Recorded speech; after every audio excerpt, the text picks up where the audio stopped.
Assalamualaikum warahmatullahi wabarakatuh.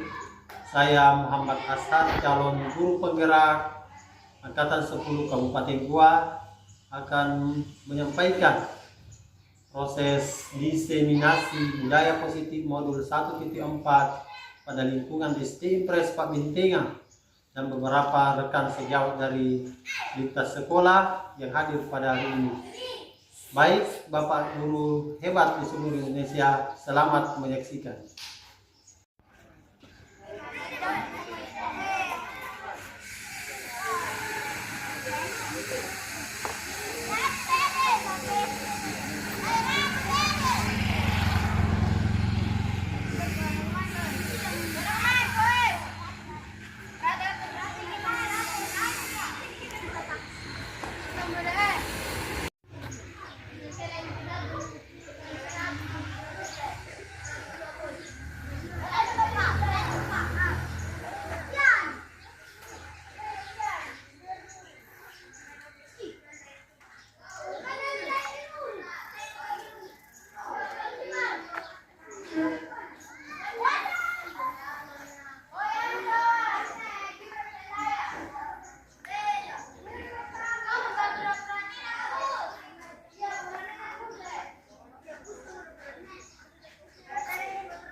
Assalamualaikum warahmatullahi wabarakatuh.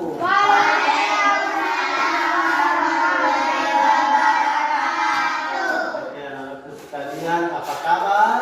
Baik, sehat, alhamdulillah, luar biasa. Oke, pada hari ini Bapak akan mengajak kalian untuk berdiskusi tentang membuat keyakinan atau kesepakatan kelas.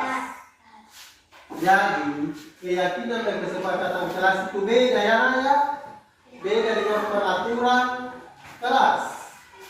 Peraturan kelas contohnya tidak boleh terlambat, tidak boleh berbohong, tidak boleh mengganggu teman, atau dilarang begini, dilarang begitu. Yaitu ada larangan dan ada perintah. Dan cuma itu kita mau ubah. Coba perhatikan, saya kasih contoh ini. Ya, jadi ada kata misalnya tidak boleh berbohong. Ini peraturan kelas. Jadi kita mau ubah jadi kalimat positif. Kalau tidak berbohong apa namanya? Ya, kita ubah menjadi jujur. Ini keyakinan kelas. Ini dirubah jadi kata yang lebih simpel, lebih pendek, yang mudah diingat dan mudah dijalankan. Paham tidak? Ya. Jadi silakan pikir-pikir apa lagi keyakinan kelas. Saya kasih waktu 30 detik. Oke, ada yang mau sampaikan? Ada pertanyaan? Oke. Kalau begitu saya kasih beberapa kertas untuk dijadikan kesepakatan kelas. Silakan dimasukkan, kemudian kita akan menunjukkan terkait apa yang menjadi keyakinan kelas kepada kita. Iya.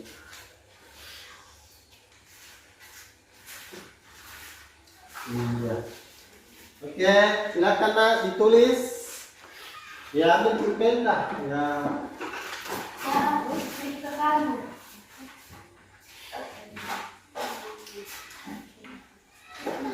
Ya, silakan nak. Saya berikan kesempatan 1 menit.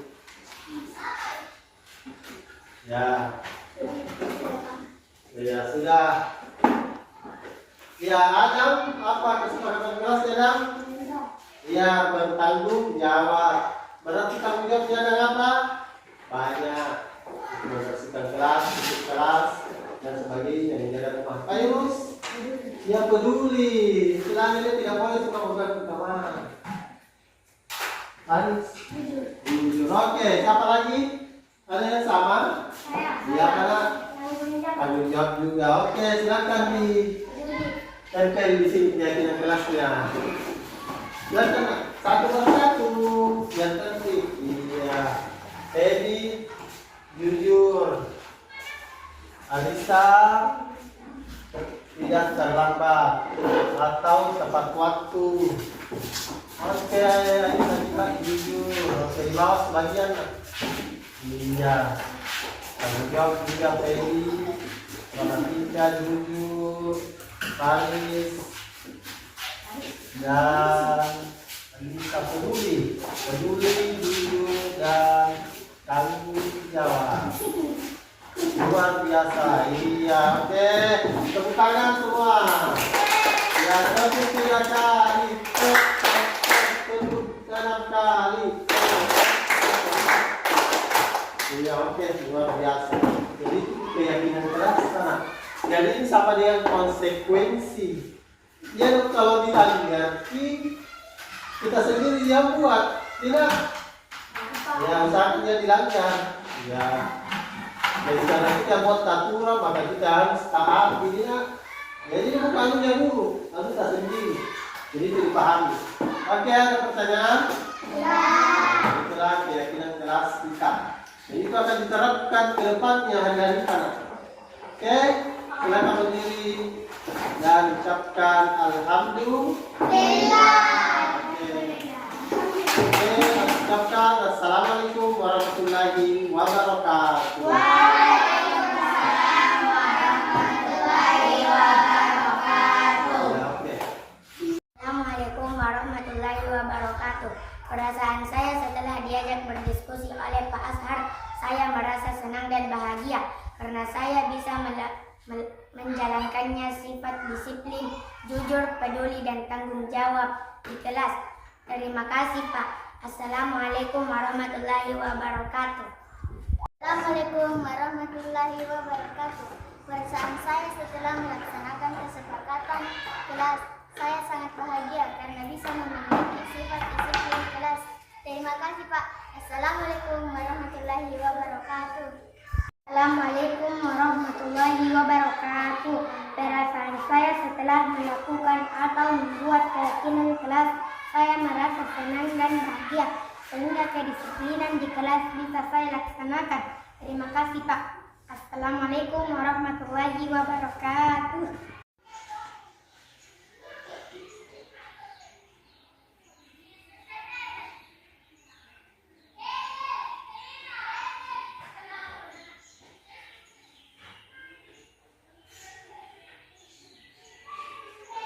Seolah-olah.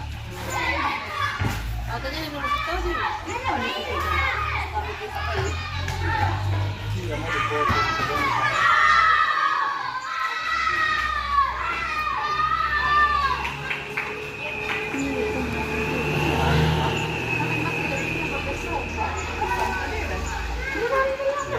Dengan balang di situ.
gantian.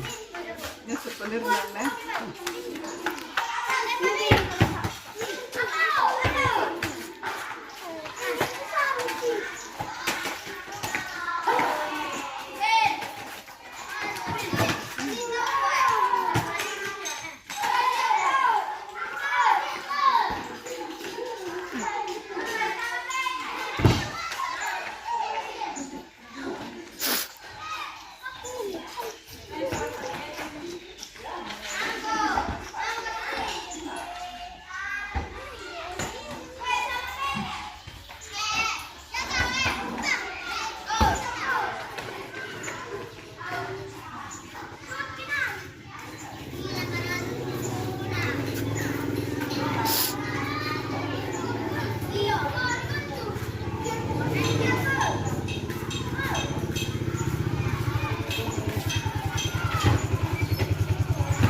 Warahmatullahi wabarakatuh. Waalaikumsalam warahmatullahi wabarakatuh. Pertama-tama marilah kita panjatkan puji syukur kehadirat Allah Subhanahu wa taala karena pada hari ini kita diberi nikmat kesehatan, kita diberi nikmat kesempatan untuk berkumpul di ruangan ini dalam rangka mengikuti kegiatan CGP, teman-teman CGP, yaitu diseminasi budaya positif. Kemudian tak lupa pula kita kirimkan salat dan salawat kepada Nabi kita, Nabi Muhammad SAW, Nabi yang menjadi panutan, Nabi yang menjadi contoh dalam kehidupan sehari-hari kita. Baiklah teman-teman, Bapak Ibu guru hebat, sebelum kita memulai acara ini, izinkan saya mengucapkan yang terhormat Ibu Kepala Sekolah yang kami banggakan teman-teman CGP Pak Muhammad Ashar dan Ibu Hasdiana, dan yang terhormat Bapak Ibu Guru Hebat SD Impres Pak Bentengan. Baiklah, sebelum kita memulai acara ini, bersama-sama kita melafazkan basmalah. Bismillahirrahmanirrahim.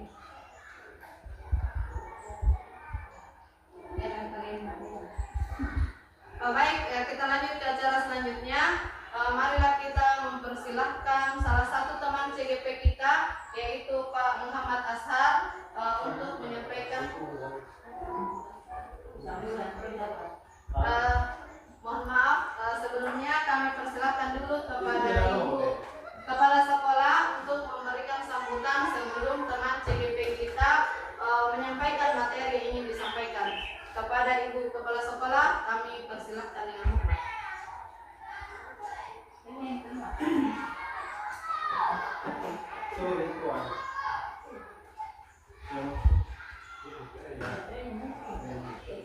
Mana Bapak?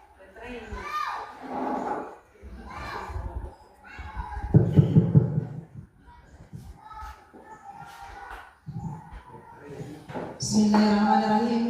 Assalamualaikum warahmatullahi wabarakatuh. Waalaikumsalam warahmatullahi wabarakatuh.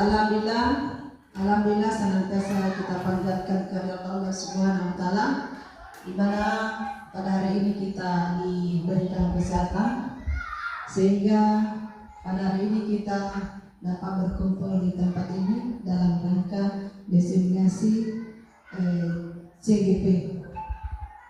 Dan pada hari ini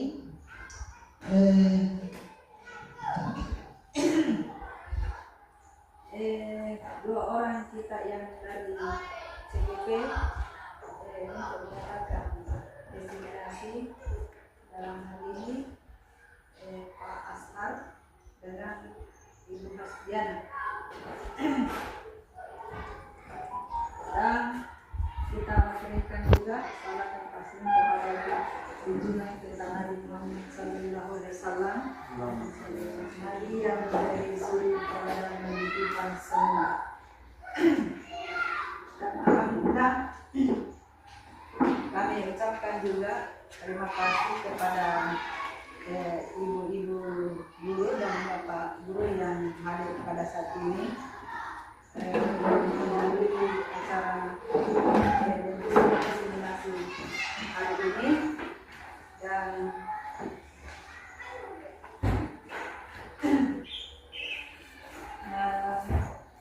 saya akan mengucapkan banyak terima kasih. Saya kira sampai di sini bisa ucapkan wabillahi taufiq wal hidayah. Assalamualaikum warahmatullahi wabarakatuh. Waalaikumsalam warahmatullahi wabarakatuh.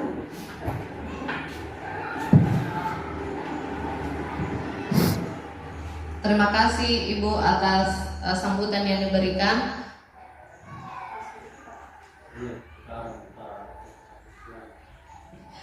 Untuk acara selanjutnya kami persilahkan kepada CGP Angkatan 10 untuk menyampaikan materinya terkait budaya positif di diseminasi budaya positif. Kepada Bapak kami persilahkan. Ya, terima kasih.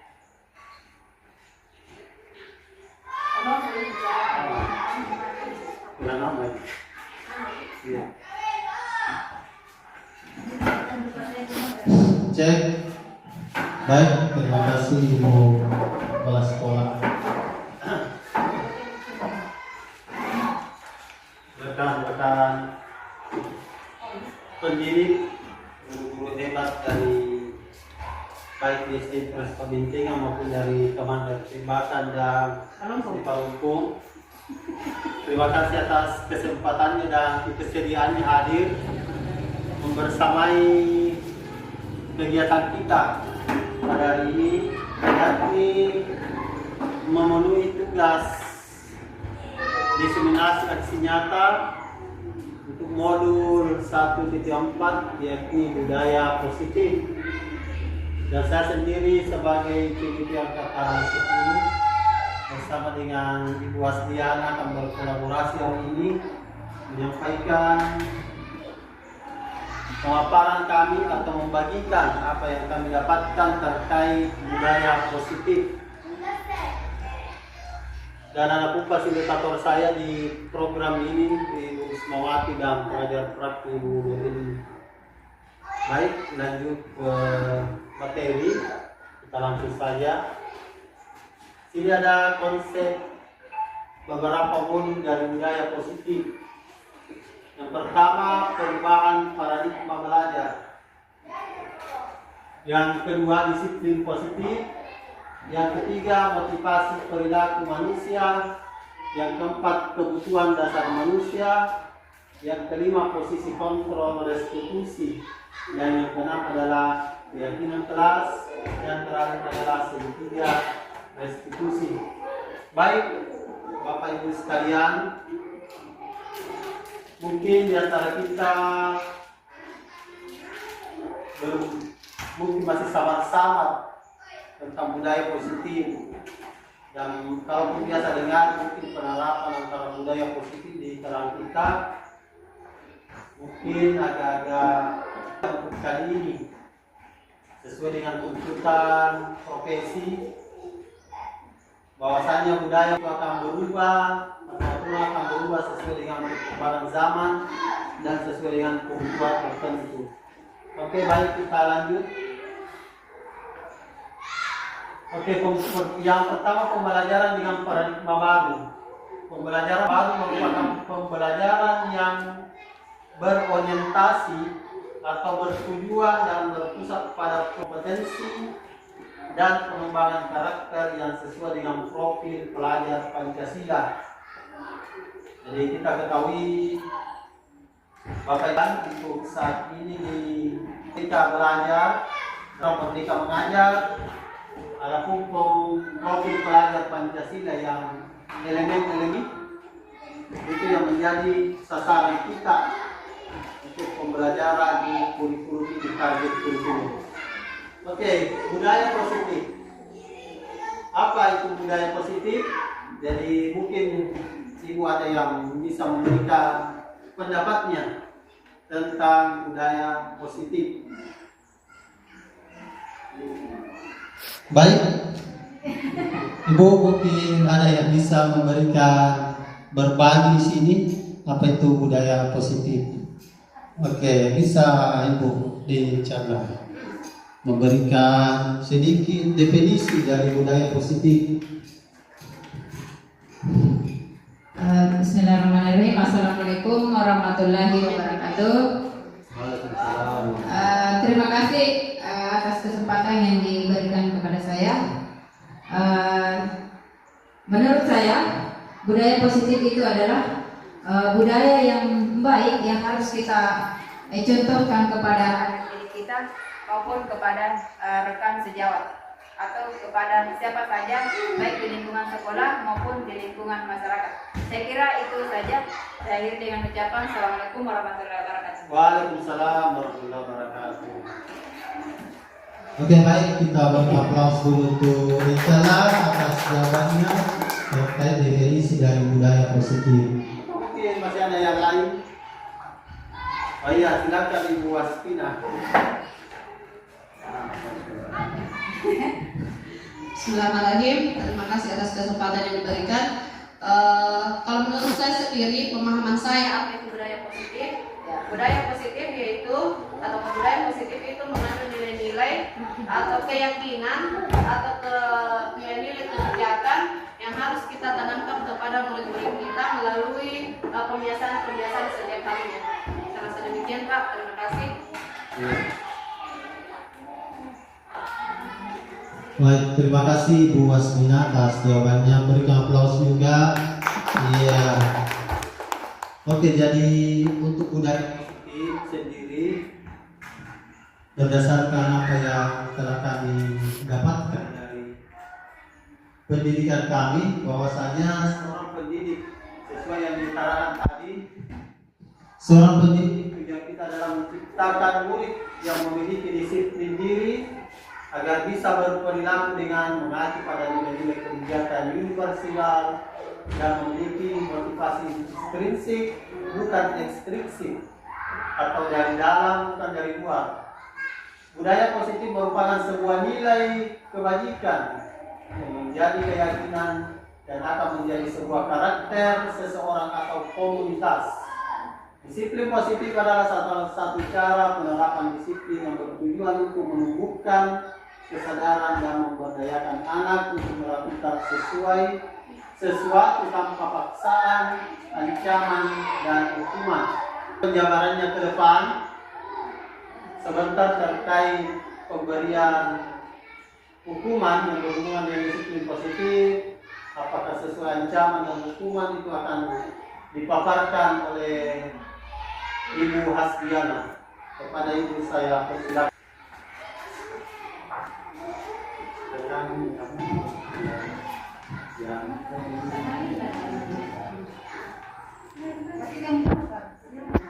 Budaya positif. Adapun budaya positif yang telah kita lakukan sehari-hari dan kita sudah laksanakan, yaitu budaya positif di kelas berdoa sebelum pelajaran dimulai. Jadi secara tidak sadar kita sudah melakukan budaya positif di lingkungan sekolah kita, yaitu setiap hari sebelum kita mulai pembelajaran kita akan melakukan doa bersama. Begitupun setelah selesai melakukan proses pembelajaran. Jadi ada lagi bersalaman dengan guru, baik itu setelah melakukan upacara maupun sebelum masuk ke area lingkungan sekolah. Itu juga merupakan salah satu budaya positif yang kita amalkan di sekolah. Ada lagi upacara setiap hari Senin, kemudian salat duha yang dilaksanakan setiap hari Jumat, yang dilaksanakan oleh semua siswa yang ada di sekolah kita. Jadi ketiga empat contoh tadi itu adalah merupakan salah satu contoh budaya positif yang sudah kita jalankan di sekolah ini.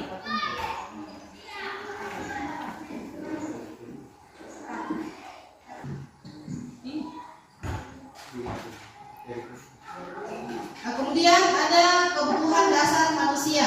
Ada beberapa kebutuhan dasar manusia yang harus kita penuhi, yaitu yang pertama bertahan hidup, survival, kemudian penguasaan atau power, kesenangan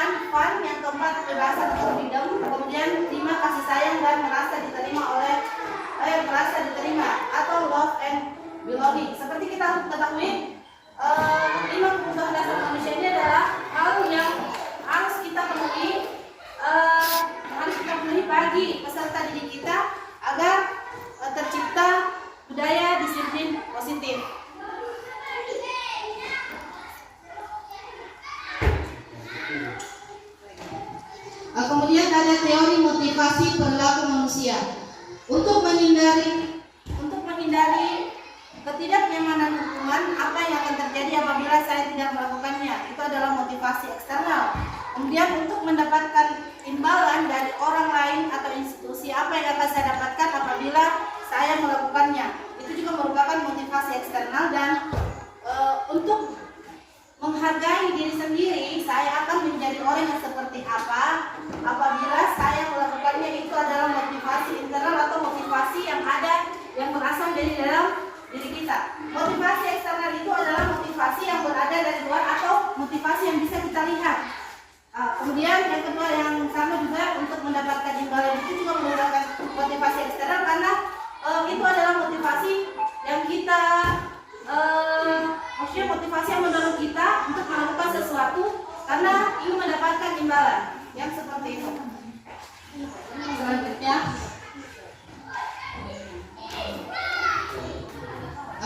konsep disiplin dengan identitas gagal, yaitu ada dua, yaitu hukuman dan penghargaan. Hukuman yaitu ada pun komponen-komponen hukuman yaitu menyakitkan, tidak nyaman, murid merasa takut, memaksa untuk menyembunyikan kesalahan, kemudian murid menjadi rendah diri. Kemudian ada pun penghargaan, yaitu tidak efektif, merusak hubungan, mematikan kreativitas, menghukum dengan sistem peringkat, kemudian merampas menghargai dirinya. Kita hukuman dan penghargaan. Kemudian untuk penjelasan selanjutnya kami serahkan kepada Bapak Muhammad Asar untuk melanjutkan. Baik. Ya tadi Bapak,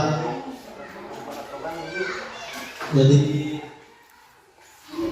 sampai di sini untuk definisi budaya positif dengan konsep disiplin dengan 5 kebutuhan dasar manusia. Apa ada yang ingin ditanyakan?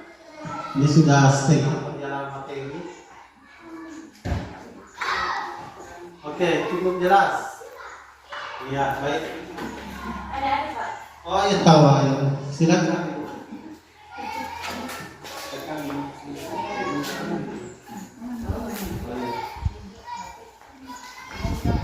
Assalamualaikum warahmatullahi wabarakatuh. Waalaikumsalam. Iya, langsung saja berbicara mengenai disiplin. Dalam hal ini berbicara tentang budaya positif. Ada saja dalam pelaksanaan budaya positif tersebut terkadang anak-anak melenceng, ya. Misalkan dalam proses belajar mengajar terkadang ada anak-anak yang tidak disiplin, atau ada anak yang sering tidak memperhatikan pelajaran. Menurut Bapak, kira-kira hukuman apa yang paling bijaksana diberikan kepada anak yang demikian? Saya kira itu saja. Terima kasih. Ya, terima kasih Bu. Jadi pertanyaannya Ibu Ayu terkait dengan masalah disiplin. Jadi pertanyaannya, hukuman apa yang relevan, yang bisa membuat anak-anak memberikan sebuah, dalam bahasa kasarnya, efek jerah itu, seperti ya, mungkin seperti itu. Baik, untuk menjawab itu mungkin bisa lanjut lagi Bu, di slide berikutnya.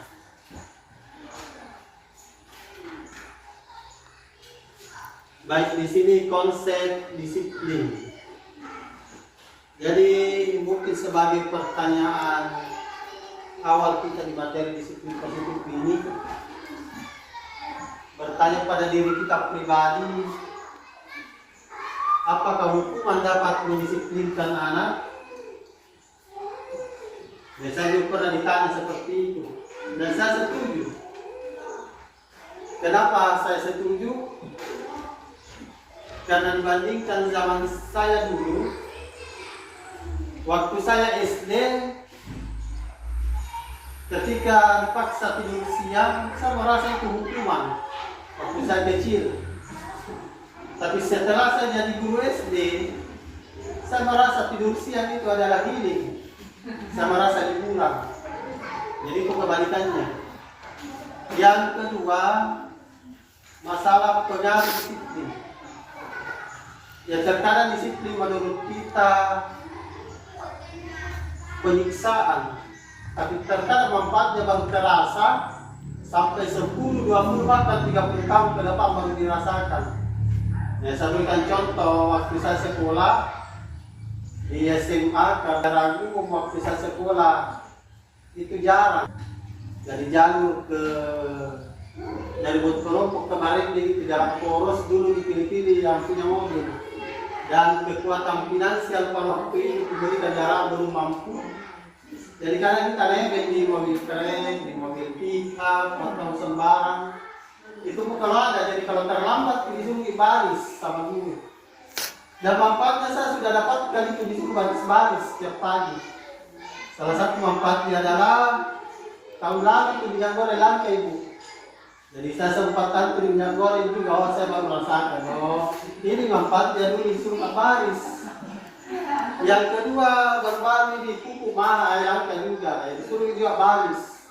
Jangan ini manfaat ini supaya disuruh baris-baris. Ya, tergantung dari niat kita memberikan bagaimana penjelasan yang hukuman. Jadi itu juga mungkin saya perjelas definisi antara hukuman dengan konsekuensi dan sanksi. Jadi itu ada 3 kata: hukuman, sanksi, dan konsekuensi. Jadi kalau hukuman terkadang muncul dari kita, karena tidak ada namanya, sebentar kita jelaskan, ada namanya keyakinan kelas. Mungkin untuk memberikan titik temu antara hukuman dengan pertanyaan ini, nanti kita kasih ketemu sebentar. Ada nama sebentar penjelasan keyakinan kelas. Sementara sanksi ada semacam denda begitu. Jadi ada keyakinan kelas, sebentar juga nanti jelaskan. Yang kedua masalah konsekuensi. Oke, baik. Ini saya jelaskan konsepnya disiplin dengan identitas sukses. Jadi bisa kembali ke slide sebelumnya, terkait konsep disiplin di slide nomor 10. Iya. Oke, ini konsep disiplin dengan identitas gagal. Di sini ada hukuman dan penghargaan.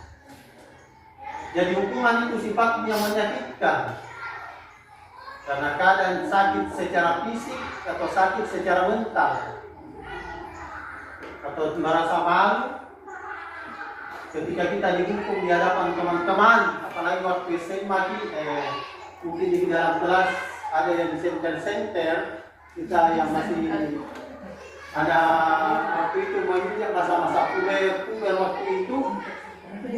Ya, waktu dihukum ini apa sih? Istilahnya jatuh pamor mati.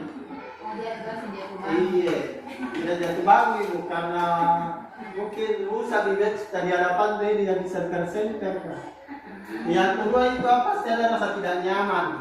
Murid merasa takut, pasti merasa takut, karena terlambat dan sebagainya. Dan hukuman sifatnya memaksa. Pokoknya harus seperti ini. Kemudian murid menyembunyikan kesalahan karena pasti ada ketakutan. Kemudian murid menjadi rendah diri. Contohnya misalnya disuruh, sebutkan ini siapa yang bisa kerja ini. Itu sudah tertanam rasa takut. Sehingga dia tidak tahu takut salah. Itu definisi hukuman. Kemudian definisi penghargaan. Ya ini. Kalau dulu ini di kurikulum yang lalu kita masih pakai istilahnya teori reward di teori belajar. Kalau tidak salah Prancis Bacon itu ini menerapkan teori penghargaan atau teori reward. Dan ini kadang tidak efektif dan merusak hubungan, mematikan kreativitas, menghukum dengan sistem perikat dan merampas atau menghargai dirinya. Jadi dulu kita biasa dikasih bintang, mungkin yang paling duluan cepat datang, atau mungkin yang ulang itu atau mungkin paling bagus kebersihannya ini kadang tidak efektif meskipun kadang-kadang. Oke, kita lanjut. Ya, ini untuk konsep identitas sukses, tadi identitas gagal. Ini ada konsekuensi dan restitusi. Jadi mungkin kita sebentar akan jelaskan apa itu restitusi. Jadi konsekuensi sesuai sesuatu harus terjadi, tidak nyaman untuk murid, untuk jangka waktu pendek, murid menghormati peraturan, kehilangan waktu untuk mengurangi kesalahan, itu konsekuensi. Jadi konsekuensi itu ada peraturan sebelumnya, ada keyakinan kelas atau kesepakatan sebelumnya dengan orang tua. Jadi nanti kalau misalnya kita tegakkan konsekuensi, maka tidak ada lagi komplain. Istilahnya ada MOU, ada nota kesepahaman dengan orang tua. Misalnya, siapa yang panjang rambutnya tidak disuruh cukur sampai 3 kali, maka guru yang cukur atau ditutup kaki. Itu konsekuensi dijalan. Nah, harus ada kesepahaman antara orang tua. Jadi kapan besok lusa komplain ada kita bisa perlihatkan, bisa di materi 10 minggu di apa kan? Jadi kapan bawa pikiran hukum bisa diperlihatkan. Itu konsekuensi, beda kalau hukuman. Jadi ini perbedaan hukuman dengan konsekuensi. Jadi seperti yang terlambat bisa waktu lor itu konsekuensi. Jadi pun lagi pada memang berarti beda kalau ada di bidang semacam kitab di atas putih perjanjian. Jadi sebelum PPDB atau awal pelajaran, jadi itu mungkin perlu kita rapat dengan orang tua sebelum bicara itu ya fokus. Karena itu anak kita pun nanti namanya sekolah kamu main hati sepertinya. Keluar lagi keyakinan kelas yang sifatnya bagaimana tidak ada hubungan antara kita. Kemudian restitusi. Ini adalah murid bertanggung jawab atas perilakunya. Jadi ini murid sadar diri dengan perilakunya. Jadi pun melanggar di sini keinginan itu lagi ya Allah. Ya mungkin bapak-bapak dari rumah biasa yang mungkin banyak nomor-nomor anunya lain, dipariskan, kurang itu teror biolog. Jadi seperti itu. Jadi kita bagian bagaimana seperti itulah. Kalau saya mau ada logika restitusi dengan rumah tangga, restitusi rumah tangga dengan restitusi di sekolah seperti itu. Kemudian fokus pada pemecahan masalah yang panjang. Jadi itu konsep-konsep dari. Kemudian teori kontrol dirinya sebentar akan dilanjutkan oleh Bu Asdiana terkait dengan kontrol ini. Ya, saya lanjut ke macam-macam restitusi. Restitusi definisinya adalah proses menciptakan komunitas untuk memperbaiki kesalahan mereka sehingga mereka bisa kembali pada kelompok mereka dengan karakter yang lebih kuat. Kemudian ciri-cirinya bukan untuk menebus kesalahan, namun untuk belajar dari kesalahan, 2 memperbaiki hubungan, 3 tawaran atau bukan paksaan. Seperti contohnya yang video yang sambil ke beberapa hari yang lalu bersama Ibu Asdiana. Jadi itu anak-anak kita tanya masalahnya, kasusnya apa. Saya kemarin kasus anak-anak yang sering terlambat. Kemarin Gibran dengan Arisa itu kasus satu yang anak-anak yang sering mengganggu temannya, sering bertengkar. Jadi kita tanya masalahnya apa, akar masalahnya di mana, kemudian keyakinan kelas apa yang dia langgar, kemudian yang keempat bagaimana dia menstabilkan identitasnya. Jadi ini terkait dari ciri-ciri restitusi supaya tidak ada rasa tidak enak kalau kembali ke kelompoknya. Jadi itu pernah saya rasakan juga berkaca dari pengalaman. Itu waktu kuliah. Kebetulan waktu kuliah saya mengikuti satu pengkaderan. Ya sebenarnya saya tidak sependapat dengan pengkaderan itu, tapi karena dipaksa waktu itu harus ikut, tidak bisa ikut program tahap akhir pada saat kuliah harus ikut. Pada waktu itu dompet semua dibuka. tanpa minta izin. Akhirnya banyak foto-foto cewek waktu itu di dompet saya, dan saya dipermalukan di hadapan teman-teman. Akhirnya waktu itu teman-teman antipati sama saya, ya tidak ada yang mau dekat sama saya. Jadi itu pengaruhnya ini, kalau dibilang antara hukuman dengan restitusi. Kalau restitusi secara face to face, kita panggil anak berdua, tidak dipermalukan di hadapan teman-temannya. Itu terkait disiplin positif. Oke, lanjut. Nah, ini contoh kasusnya. Itu salah seorang anak yang makan di kelas. Contoh kasus bernama Teisa makan di kelas pada saat jam pelajaran berlangsung. Ini hukuman, konsekuensi, dan restitusi.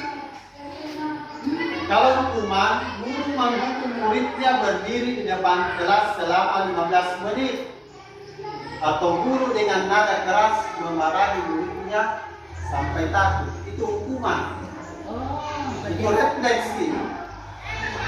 Itu terkait dengan fisik, yang kedua dengan verbal atau mental. Kalau konsekuensi, guru memberikan konsekuensi untuk makan di luar kelas, atau guru berkata tegas dan murid menghormati aturan kelas. Sebentar ada contoh, bagaimana contoh kata-katanya itu antara menghardik dengan tegas. Sebentar di slide berikutnya mungkin dijelaskan oleh Ibu Asbiana.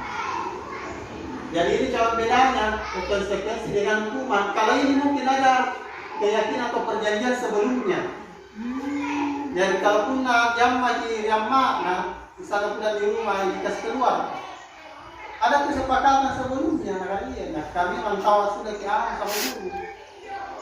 Dan kapan yang dibangun maju kerana hukum itu orang tua, lapor kirapan, ada semacam. Kemudian persoalan kata tegas dengan keras, ini beda. Iya, misalnya dicela sebentar, diuraikan.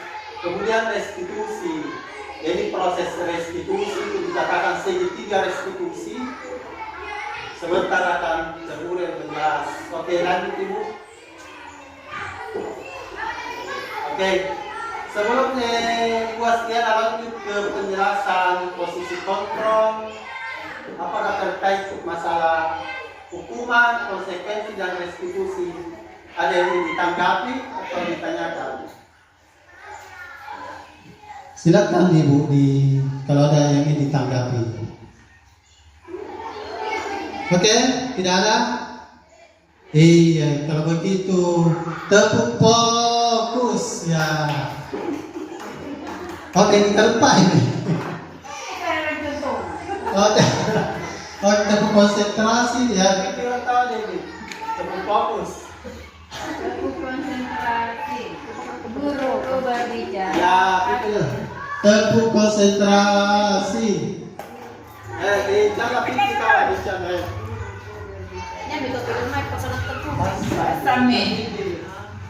Tepuk konsentrasi.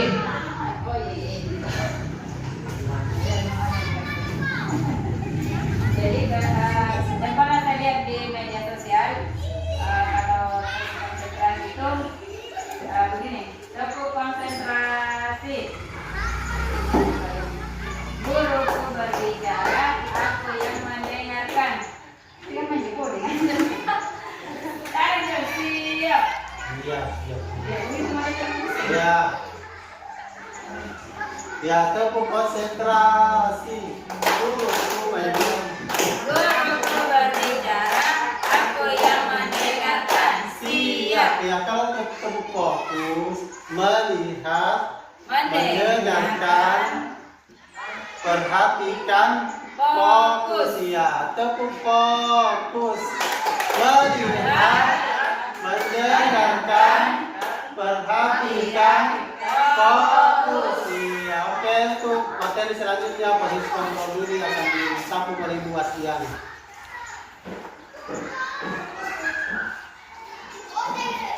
Baiklah, saya akan melanjutkan terkait dengan tadi ada 3 kemudian ada konsekuensi dan ada restitusi. Seperti yang tadi dijelaskan oleh Bapak Muhammad Hasan bahwasanya ada perbedaan antara hukuman, restitusi dan konsekuensi. Kalau yang menurut penjelasan tadi hukuman itu adalah sesuatu yang refleks dilakukan oleh seorang guru. Kemudian kalau konsekuensi itu adalah sesuatu atau konsekuensi itu adalah sesuatu melanggar kesepakatan yang sudah disepakati sebelumnya oleh warga sekolah ataupun warga kelas. Kemudian restitusi itu adalah pendekatan yang dilakukan oleh guru untuk memecahkan masalah yang dilakukan atau pelanggaran yang dilakukan oleh peserta didik dengan cara memanggil peserta didik itu untuk face to face, istilahnya bertatap muka langsung, tidak secara langsung di depan kelas. Kemudian itu ada, kita lanjutkan lagi, ada 5 posisi kontrol terkait dengan 3 hal tersebut yang dimiliki oleh seorang guru. Yang pertama adalah 5 posisi yang identitas, gagal, menghardik, menunjuk, menghukum. Yang pertama gagal, menghardik, menunjuk, menyakiti, menyindir. Contohnya, kalau kamu tidak melakukannya, awas ya, itu adalah salah satu penghukum. Kemudian membuat orang merasa bersalah, berceramah dan mengatakan contoh seharusnya seperti ini. Ibu kecewa karena kamu telah melakukan. Contohnya seperti ini. Ketika seorang anak melakukan pelanggaran, misalnya dia tidak menggunakan sepatu atau alas kaki. Seorang guru itu mengatakan bahwasanya seharusnya kamu itu memakai sepatu, bukan memakai sendal. Itu adalah contoh membuat orang merasa bersalah. Dari kata-kata guru tersebut, siswa itu sudah merasa bersalah. Kemudian ada posisi selanjutnya, yaitu teman, membuat alasan-alasan untuk muridnya. Contoh, ayo lakukan demi ibu. Itu guru memposisikan dirinya sebagai teman bagi muridnya. Kemudian yang ketiga, pemantau, menghitung dan mengukur contoh apa peraturannya, apa yang telah kamu lakukan. Jadi di sini di posisi pemantau ini, guru itu memantau apa-apa saja yang telah dilakukan oleh peserta didik, apa yang telah dilanggarnya dan apa yang menjadi kesepakatan kelas. Kemudian manajer, yaitu guru menunjukkan pertanyaan-pertanyaan, contohnya apa yang kita yakini dan apa rencana yang akan kamu lakukan. Saya rasa posisi manajer ini artinya lebih dekat dengan peserta didik. Kenapa? Karena pada posisi manajer ini dia menempatkan dirinya bukan untuk menghukum, tetapi pada posisi manajer ini guru memberikan kesadaran kepada peserta didik tentang apa yang menjadi kesepakatan kelas, dan ketika dia melanggar, apa yang akan dilakukan dan apa rencana yang akan dilakukannya setelah dia melanggar kesepakatan tersebut. Next. Nah, kemudian dari ada beberapa keyakinan kelas, yaitu yang pertama, untuk menyusun keyakinan kelas, kita pertama melakukan diskusi tentang peraturan, kemudian merumuskan peraturan dan menuliskan keyakinan kelas. Ketiga hal ini dilakukan oleh guru dan peserta didik. Guru dan peserta didik melakukan diskusi tentang apa-apa saja yang akan kita jadikan peraturan di dalam kelas. Kemudian guru meminta kepada peserta didik untuk menuliskan atau merumuskan apa-apa yang mereka inginkan atau apa-apa yang akan mereka lakukan di dalam kelas tersebut. Kemudian merumuskan peraturan. Kalau misalnya kita merumuskan tentang peraturan, ada peraturan-peraturan yang harus kita taati di dalam kelas. Nah, dari peraturan tersebut kemudian muncullah keyakinan kelas. Seperti itu. Nah, tadi ada 3 tahap, kemudian ada tahapan pembentukan keyakinan kelas, yaitu lebih cepat dari aturan, kemudian berupa pernyataan universal, dibuat dalam bentuk kalimat positif, sedikit saja akan mudah diingat, kemudian sesuai dengan kondisi kelas dan sekolah agar mudah diterapkan. Semua warga kelas dilibatkan saat membuat keyakinan. Lebih abstrak dari aturan, artinya ini lebih jelas, ya, lebih abstrak dari aturan. Kemudian berupa pernyataan universal, dibuat dalam bentuk kalimat positif, bukan kalimat negatif. Sedikit saja dan mudah diingat. Kalau kita membuat peraturan kelas tidak perlu terlalu banyak, karena kalau terlalu banyak artinya tidak gampang diingat oleh peserta didik. Jadi sedikit saja asalkan mudah diingat. Seperti bertanggung jawab. Nah, itu bertanggung jawab itu ruang lingkupnya sudah besar, sudah luas. Jadi dengan kata bertanggung jawab kita sudah bisa mencakup berbagai hal di dalamnya. Kemudian sesuai dengan kondisi kelas dan sekolah agar mudah diterapkan. Jadi kalau kita membuat disiplin kelas, kita harus menyesuaikan dengan kondisi kelas dan kondisi sekolah. Semua warga kelas dilibatkan dalam membuat keyakinan. Ini adalah poin yang paling penting. Karena yang terlibat dalam keyakinan kelas itu adalah semua warga yang ada di kelas. Jadi semua warga kelas itu harus terlibat dalam membuat keyakinan kelas. Karena kenapa? Karena yang akan menjalankan keyakinan kelas itu adalah semua yang ada di dalam kelas tersebut. Selanjutnya.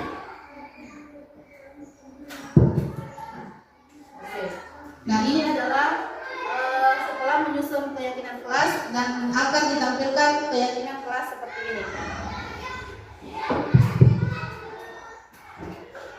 Segitiga. Sekarang kita lanjut di segitiga restitusi. Segitiga restitusi adalah proses penciptaan kondisi bagi murid untuk memperbaiki kesalahan mereka sehingga mereka bisa kembali kepada kelompoknya.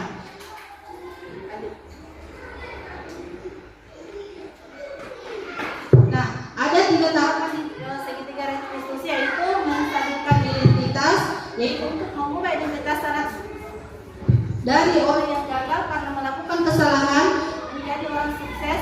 Tidak ada manusia yang sempurna. Kemudian validasi tindakan yang salah. Setiap tindakan kita dilakukan dengan suatu tujuan, yakni memenuhi kebutuhan dasar. Contohnya itu, kamu pasti punya alasan mengapa melakukan hal tersebut.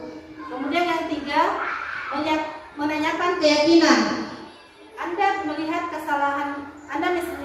kesalahannya dihubungkan dengan norma sosial dan nilai-nilai yang mendasari manusia berinteraksi dengan orang lain. Contoh, apa nilai-nilai yang telah kita sepakati? Nah, di sini menstabilkan identitas. Guru memberikan penguatan kepada peserta didik bahwasanya setiap manusia itu pernah melakukan kesalahan. Jadi pada posisi ini anak tidak merasa berkecil hati karena dia sudah melakukan kesalahan. Pun dia merasa menyadari bahwa sebagai manusia biasa kita pernah melakukan kesalahan. Tetapi setelah itu guru juga menjelaskan bahwasanya ketika kita melakukan kesalahan pada saat itu, alangkah bijaksananya atau bagusnya apabila di kemudian hari atau di esok lusa kita tidak melakukan kesalahan yang sama. Nah, itu adalah langkah melakukan menstabilkan identitas. Kemudian memvalidasi tindakan yang salah. Nah, di sini menanyakan apa alasan yang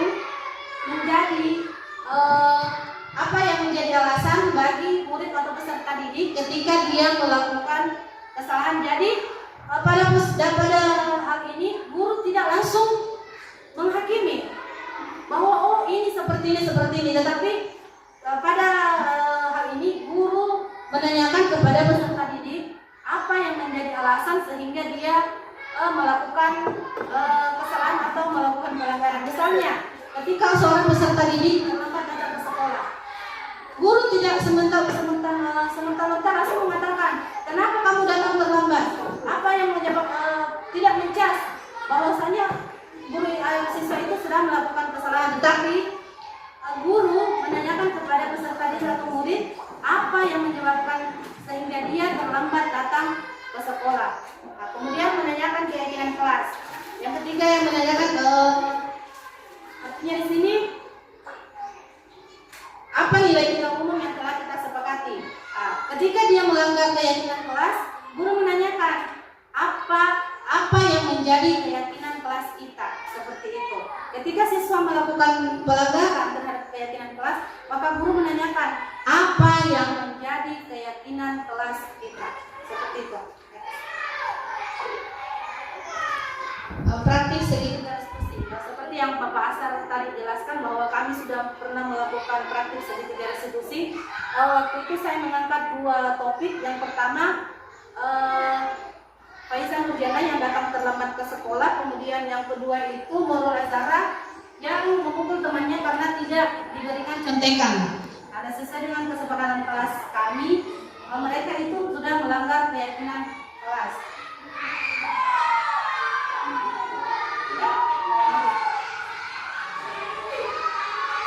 Mungkin penjelasan selanjutnya kami persilakan kepada Bapak Muhammad Asar untuk menjelaskan.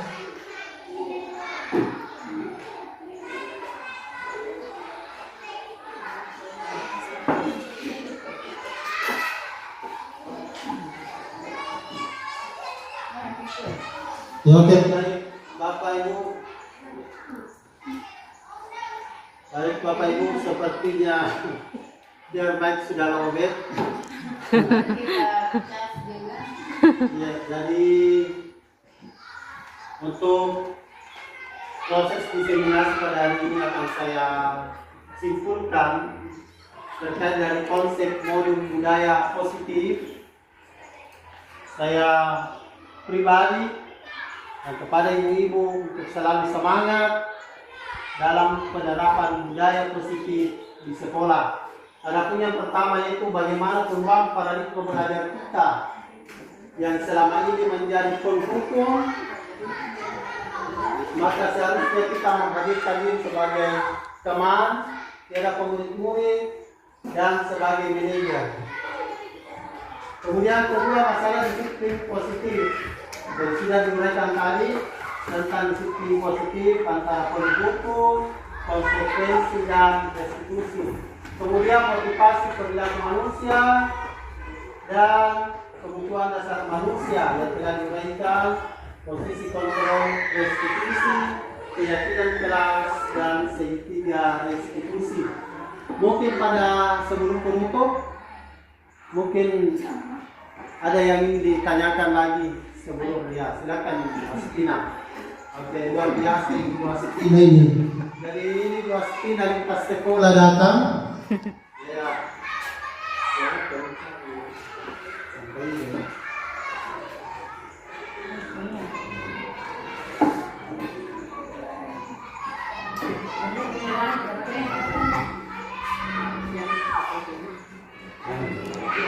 Terima kasih atas kesempatan yang diberikan.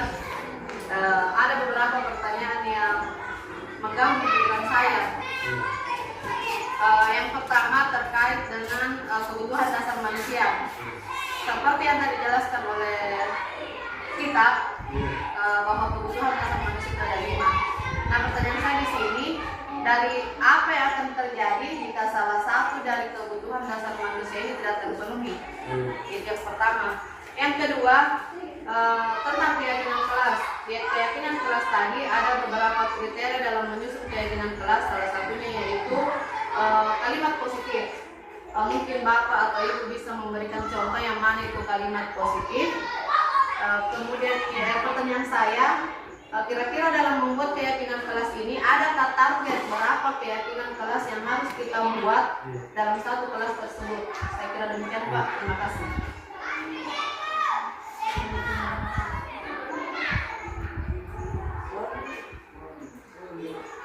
Oke, baik Bu, terima kasih atas pertanyaannya. Sebenarnya pertanyaannya Ibu ini pertanyaan tingkat tinggi. Jadi beda hots dengan pertanyaan tingkat tinggi. Jadi ketika hots itu high order thinking skill, itu membutuhkan tingkat berpikir dengan tindakan. Jadi hots tidak mesti jawabannya susah. Kalau ini pertanyaan ini jawabannya susah, tapi bukan hoax. Tapi baik insyaallah akan saya jawab mulai dari yang terakhir. Jadi karena saya lupa tapi ya kayaknya jadi dua. Ya dua tapi ada cabang-cabangnya. Oke, yang terakhir itu masalah faktor keyakinan kelas. Adakah target?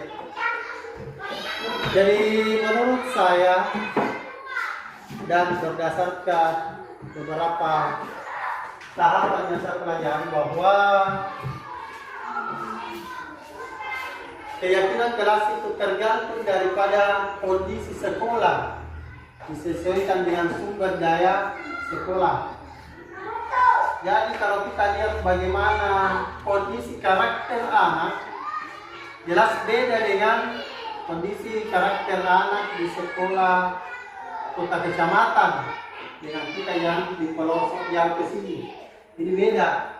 Jadi disesuaikan dengan kondisinya. Kemudian masalah target ketercapaian, kita tetap tidak boleh keluar dari ranah kodrat alam dan kodrat anak berdasarkan zamannya. Jadi itu. Kemudian masalah kebutuhan dasar manusia yang diuraikan tadi. Jadi itu tujuannya manusia itu. Kalau satu tidak tercapai, kalau dulu cuma 3, sandang, pangan, papan. Kalau sekarang 4, sandang, pangan, papan, kuota, data. Ya, itu kuota.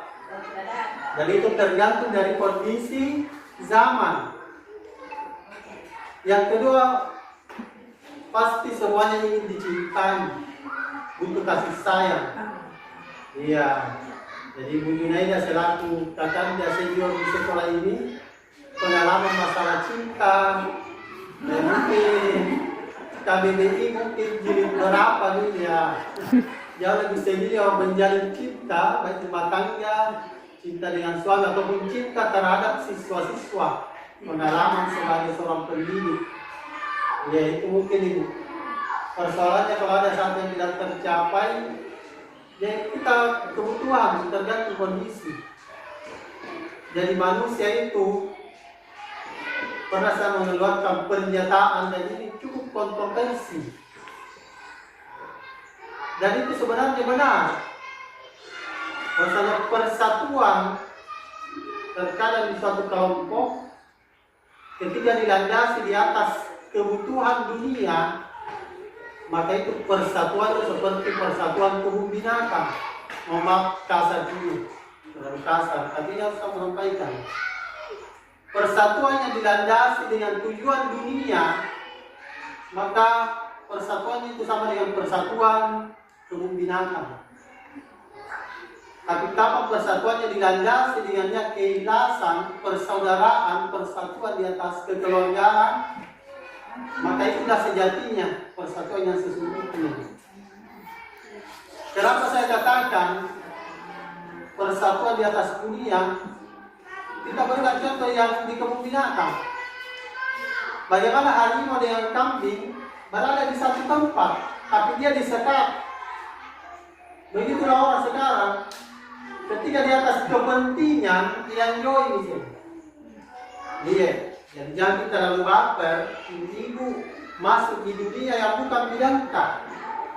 Menjelang pilpres, pilkada dan sebagainya itu bukan ranahnya. Karena mereka itu persatuan seperti itu. Dia dipersatukan oleh kepentingan. Selesai kepentingan pindah lagi, loncat sana, loncat sini. Jadi tidak ada yang konsisten. Atau istilahnya bahasa dasarnya untuk kulina istiqomah kan ada terus tidak mesti. Jadi gara-gara munafik itu yang istri itu ya tidak. Itulah dunia seperti itu. Itu dia karena kebutuhan sehingga seperti itu. Jadi mungkin itu pertanyaan jawabannya. Oke, bagaimana Bu? Terima kasih. Oke, masih ada? Oke. Tidak ada. Oke, silakan direfleksikan Ibu. Silakan. Silakan.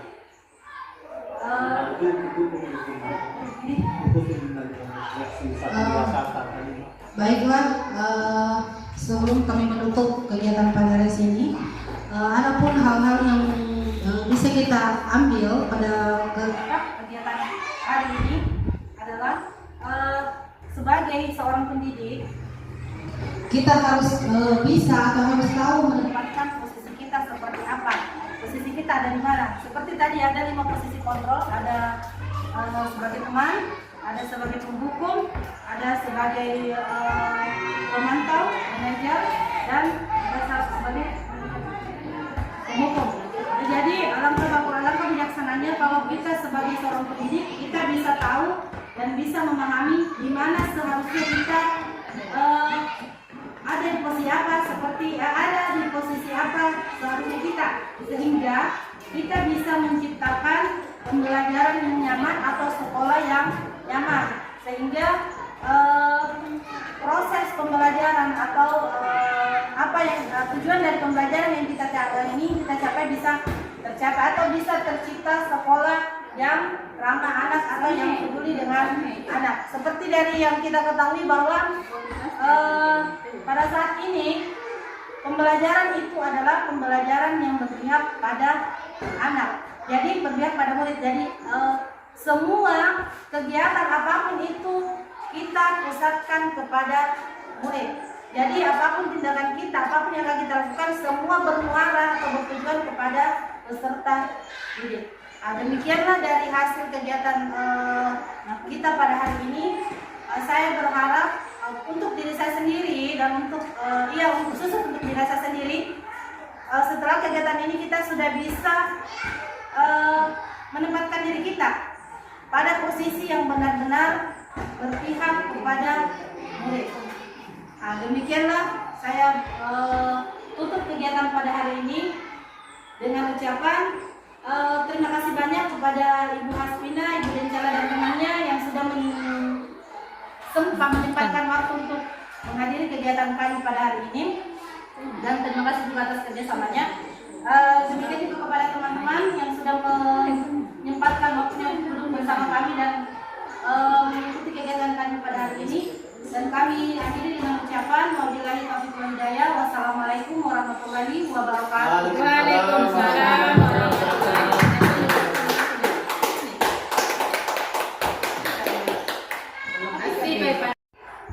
Bismillahirrahmanirrahim. Assalamualaikum warahmatullahi wabarakatuh. Waalaikumsalam warahmatullahi wabarakatuh.